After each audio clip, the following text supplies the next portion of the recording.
24 décembre 1989, je suis appelé comme médecin de garde au chevet d'un patient âgé de 64 ans. Et là, ne bénéficiant pas d'un véhicule d'urgence, j'arrive bien sûr dans le délai de 30 minutes et suis confronté, seul, dans un appartement, à un homme qui a juste le temps de me dire bonjour et de s'effondrer en arrêt cardio-respiratoire. En fait, j'ai eu une crise d'asthme très grave et cela m'a très profondément ébranlé et j'ai pu mesurer toutes les lacunes qui opéraient à ce moment-là dans cette ville, dont j'étais le médecin conseil. Ce n'était pas la faute à une personne, c'était la faute à un système. Donc c'était le système qui était déficient. Et là, j'ai quand même pu mesurer petit à petit l'ampleur du travail à faire. À peine une année plus tard, ou à peu près cela, dans le temps, un dénommé René Besançon vient frapper à ma porte de médecin conseil, puis me demande un peu timidement « Je crois qu'on peut faire plus ». Merci.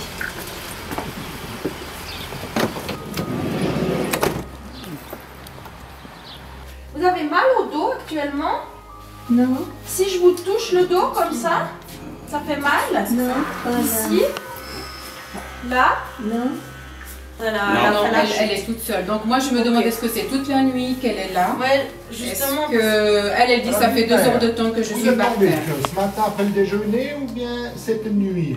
Si je touche ce côté-là, ça fait mal? Ce côté? Non, c'est tout ce côté-là. C'est tout ce côté-là. Ok. Le risque, c'est que vous ayez une fracture à la hanche. Hein. Il faut qu'on aille faire des radios pour ça. Ok, hein. Le groupe sanitaire était un petit peu pionnier là-dedans. On avait la chance d'avoir une formation qui avoisinait les 1000 heures, avec les stages en hôpital compris.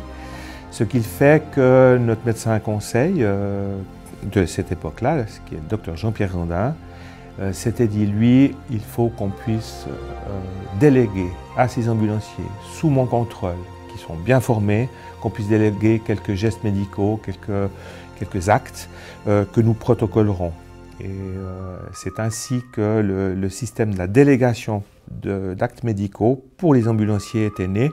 Nous avons testé des protocoles à Lausanne, tout cela d'entente avec le CHUV, bien entendu, pour qu'on ait un suivi jusqu'à l'hôpital. Il fallait travailler sur tous les tableaux de la professionnalisation, de la centrale d'appel, de la médicalisation. Nous avions des gens qui devaient travailler beaucoup plus avec les médecins, puisqu'on les faisait sortir ensemble. C'était très intéressant, tout le monde était très content.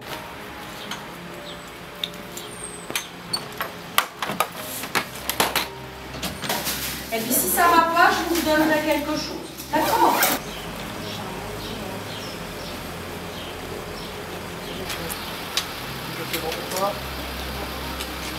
Pour vous faire une sorte d'appel autour du corps.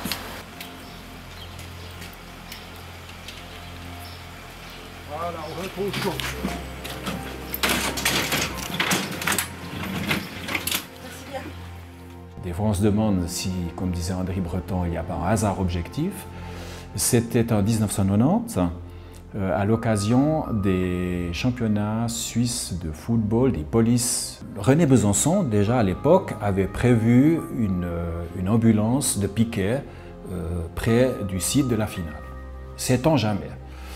Dans le sait-on jamais s'est produit, puisque un spectateur qui était au bord du terrain de football eh bien, s'effondre. Et il y avait un joueur, un excellent joueur à l'époque, c'était Étienne Péclard. Il voit la personne s'effondrer et il bondit et pratique le BLS, donc le Basic Life Support, donc le massage cardiaque, ventilation, et en même temps fait appel à l'ambulancier Piquet, c'est une période que René Besançon, avec son défibrillateur. Le choc électrique est pratiqué dans le meilleur des délais, dans les 1 à 2 minutes, et la personne est sauvée. Et ceci, et ça c'est encore une fois incroyable, c'était devant toute la hiérarchie policière de Suisse, qui était là pour assister à la finale.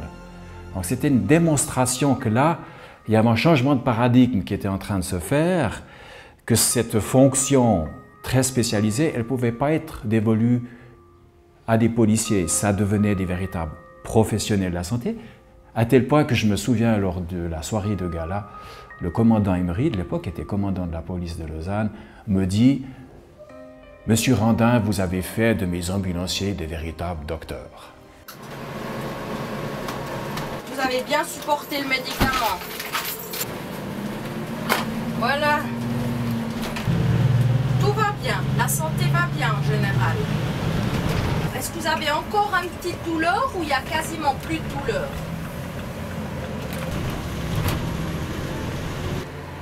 On est en 2013. Ouais. Ça vous dit quelque chose, ça? Non. Je vais encore juste vous passer une lumière dans les yeux. J'éteins les lumières ici. Regardez le bout de mon nez. Alors au niveau du groupe sanitaire, nous sommes 45 collaborateurs professionnels pour 7000 interventions d'urgence ambulance.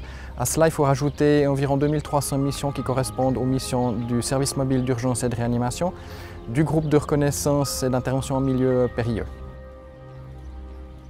Notre rayon d'intervention, c'est en premier lieu la ville de Lausanne et au besoin, pour renforcer les structures externes, c'est la grande couronne lausannoise, à l'ouest Saint-Sulpice, au nord Échallens et puis à l'est limite Riva. Aujourd'hui, nous avons développé plusieurs spécialisations. La première, c'est le piquet de l'ambulancier au service mobile d'urgence et de réanimation. Il y a le groupe de débriefing, c'est un groupe qui est piloté par une psychologue diplômée et qui s'occupe de procéder au débriefing post-traumatique des ambulanciers et des pompiers sur des interventions. Nous avons également développé le binôme de conduite ambulancier-chef des secours, médecin-chef des secours, le détachement post-médical avancé qui est constitué de 65 volontaires et puis qui intervient en renfort des ambulances. Et enfin, nous avons l'encadrement des étudiants ambulanciers par des praticiens formateurs.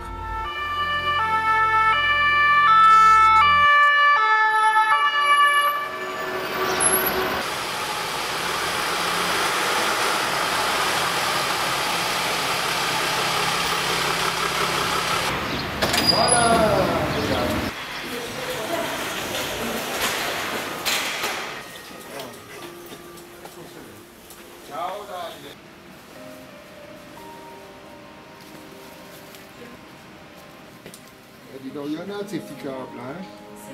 Il y en a plein de petits câbles. Pendant le transport, ici. Donc probablement au sol depuis 4 h du matin. Vous avez pris la température dans l'oreille. Vous avez pris la température dans l'oreille.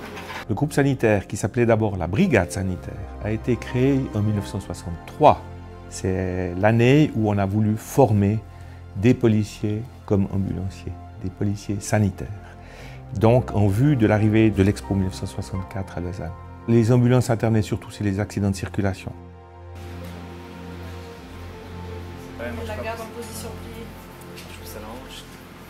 Ouais. Voilà, tout doucement. Voilà. J'espère que ce soit la bouteille qui se fait.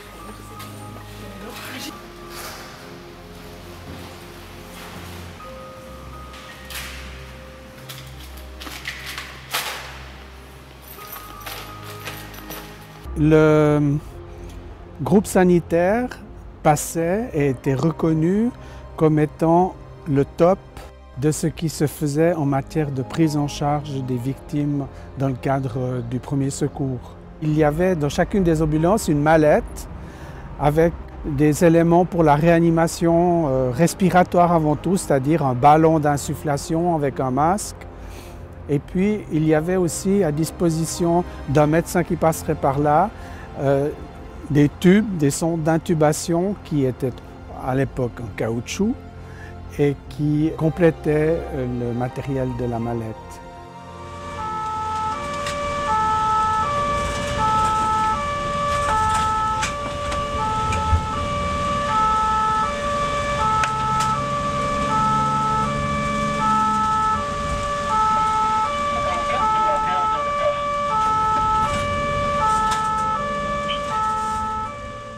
La fonction de policier et d'ambulancier a été abandonnée, c'était dans le début des années 90. Ça devenait plus une profession de santé.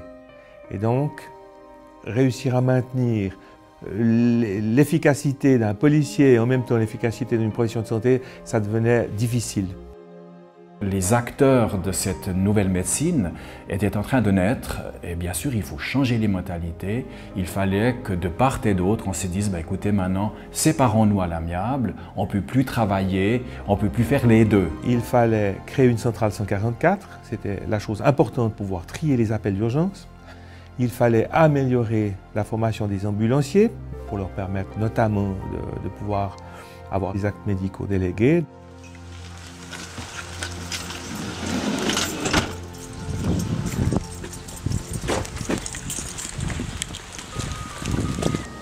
Là, il y a un médecin qui va arriver. Je peux juste attendre. Je vais insérer directement. Premier, oui. On arrive directement dans la salle.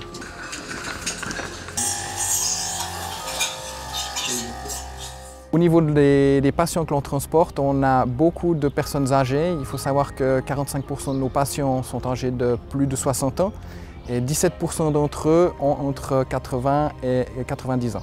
Deuxième élément, on rencontre très souvent de la précarité sociale, des gens qui sont sans ressources ou qui sont sans domicile fixe. Et puis ça a une conséquence, il faut savoir que jusqu'à 15% de nos factures ne sont pas honorées. Aujourd'hui, clairement, la problématique se focalise au niveau des incivilités que les ambulanciers subissent, tant des incivilités verbales que physiques. J'ai les yeux, je l'ai vu, c'est puissant. Pour moi, c'est... Moi, je suis d'accord. Pour vous, c'est en ordre, on va rester là parce que il ne faut pas qu'on tente de faire survivre monsieur.